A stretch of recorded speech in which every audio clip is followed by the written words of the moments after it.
Today, we're going back to college in San Quentin State Prison.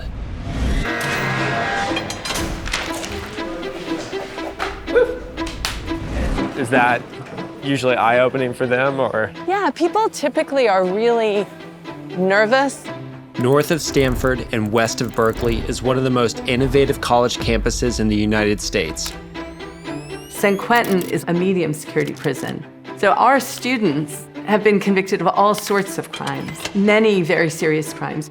But one of the guiding principles underlying our work is that every individual human being has the right to develop their own unique gifts. This is Jody, the college president. She's bringing individualized education to one of the most challenging environments imaginable. What is exciting to me about Mount Tamalpais College is that we're providing not just some level of education, we're providing really what we hope is a world-class education. X1 to X2. You know, it's really hard to explain why people who are incarcerated should have access to quality education, but when you see it happening, you sort of have your answer. They're human beings, they're alive. People who commit a crime should be held accountable. But what about rehabilitation?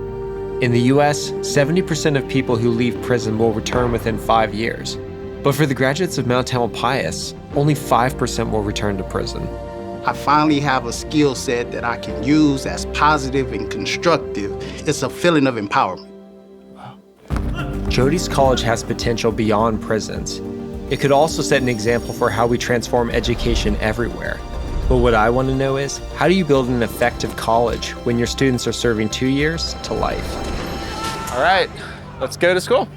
This is Stand Together Presents stories, ideas, and advice from changemakers tackling our biggest challenges. You guys saw the other day. Mount Tamalpais College is named after this mountain. It's kind of a symbol of hope that the students can see from the prison yard. But when the program was founded 25 years ago, it only had a few volunteers, no full-time staff, and no budget.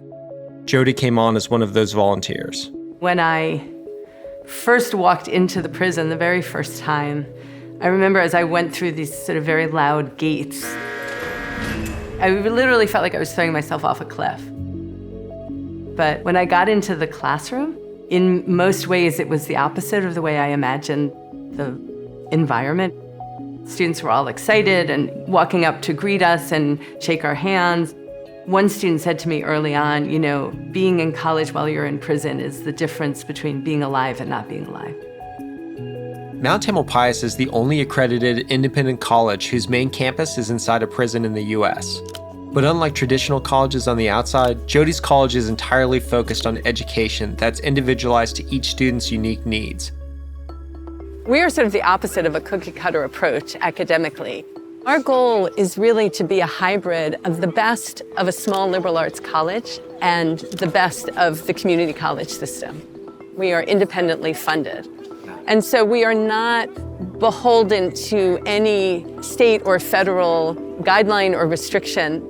We work from the assumption that every student comes along a different educational pathway. They have a different background, different set of experiences, different needs, different goals.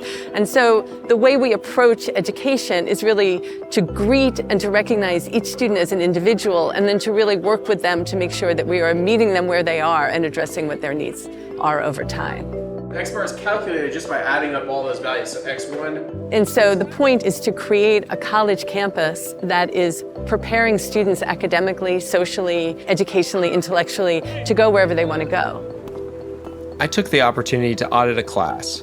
The professor Rita is also on staff at Berkeley, but I wanted to know what's different about the individualized approach to education here. There is the figure of the creator. Ra, really good. Right, was Ra, was the sun god. What do you feel like Mount Tamalpais is getting right that other colleges maybe struggle to get right on the outside of San Quentin? Well, I think it's really this care about each student as an individual human with certain needs. And in many colleges, there are a lot of talents that are not recognized. What I see here is that whatever is the talent of one student, it will come out. All my colleagues here, they're not just talking to the student, they listen to them. It seems like individualized education is really working here. but I figured it would be a good idea to meet with some of the students and see how those ideas are really translating. Rolling. So my first question is, what is it like to be a student here at Mount Tam? Like, what is this experience like? What I can tell you is the difference between college out there and college in here is one-on-one, and they help you, and they really sit down with you. They will teach you, they will show patience to work with you, they will keep encouraging you. But it's the students that just amaze me because they engage in this work and hungry for it and ask questions. I started off and I didn't have the confidence to write. It would take me 4 or 5 days to complete one essay. I had a tutor that was specifically for me for an hour in English. Like I would come every Tuesday, I would come directly to her, work with her for an hour, and I'll see her next Tuesday. Now I can do an essay in 1 day and pass it with an A or B. Their first class gave me my voice. So my main goal and what I want my education to do for me is figure out how to end the school-to-prison pipeline and educate these individuals that's in here now and have them go back to their community and produce something positive. In the 2 days that I spent at Mount Tamalpais, I met emerging artists, journalists, entrepreneurs, lawyers, and philosophers. The college has had hundreds of graduates so far, but the model that Jody has built has greater implications for society beyond the walls of San Quentin.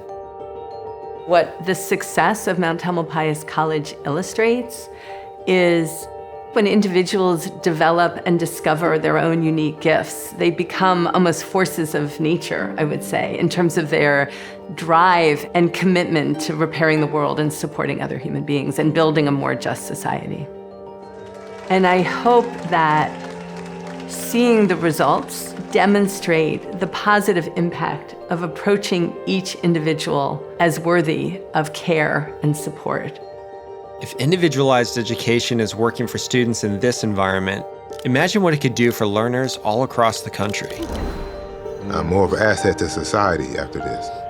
More asset to my family, children, any relationships. I have more to offer.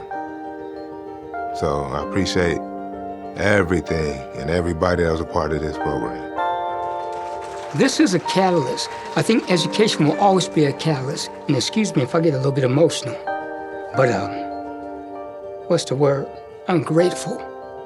And now that I've gotten to a certain point, it's just more motivation. And I'm hungry. Stand Together partners with changemakers tackling our biggest challenges.